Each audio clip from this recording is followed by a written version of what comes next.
relationship na nabuo namin ng brother ko. You Since want very it, diba? supportive po siya despite special needs na may Down Yung syndrome. kainit na. Talaga lagi po siya nandiyan para sa akin.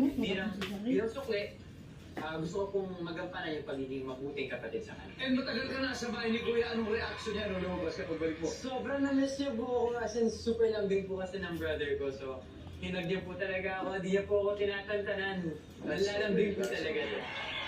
Marco, mga kasama mo ngayon ay mga streamers. Yeah. Paano kayo nagsimula magkakilala, Adam? Personally po, namit ko. Inuunahan po ng young... Oh yeah, bago yung game, isang mabilis ang shoutout muna sa mga estudyante ng Philippine School of Business and Administration, Manila Campus, PSBA! Marco, Liza, kamay sa mesa. Top 7 answers on the board. Magagalit sa iyo ang nanay mo kapag aksidente mong naihulog sa kalderong may sinigang ang ano?